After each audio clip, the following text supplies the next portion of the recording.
बिस्मिल्लाहिर्रहमानिर्रहीम। बहुत ही मुफीद मालूमात। निहार मुँह शहद चाटने से उम्र में इजाफा होता है। गुड़ खाने से कभी बुढ़ापा जल्दी नहीं आता। बटेर का गोश्त खाने से कमर के दर्द से निजात मिलती है। अनाज ज़्यादा खाने से चेहरे का रंग साफ रहता है।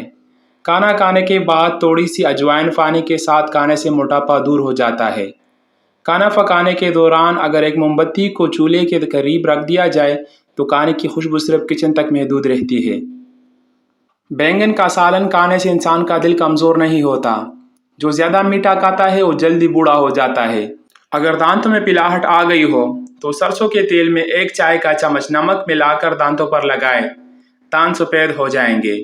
क्या आप जानते हैं, एक तहकीक के मुताबिक रोज़ाना शहद के साथ 1 चम्मच दारचीनी का पाउडर इस्तेमाल करने से हड्डियों की दर्द में कमी वाक़या हो जाती है। गर्मियों के मौसम में तरबूज का इस्तेमाल करने से आप बीमारी से महफूज रह सकते हैं।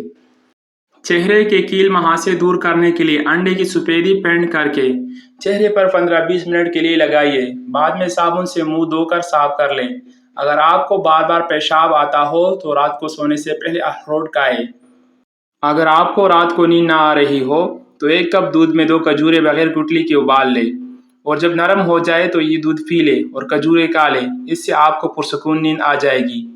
जो लोग कब्ज़ की वजह से परेशान हैं वो गोश्त का इस्तेमाल ना करें। खीरा खाने से मैदे की जलन में कमी हो जाती है। चेहरे पर पटगरी मलने से चेहरा साफ हो जाता है। एक तहकीक के मुताबिक जो लोग रात को ज़्यादा सोते हैं उनमें हार्ट अटैक और मोटापे का खदशा ज़्यादा होता है। अगर आप मच्छरों के काटने की वजह से परेशान रहते हैं तो लीमू में चंद टुकड़े लौंग लगाकर कमरे के कोने में रख दें। मच्छर आपके कमरे में नहीं आएंगे।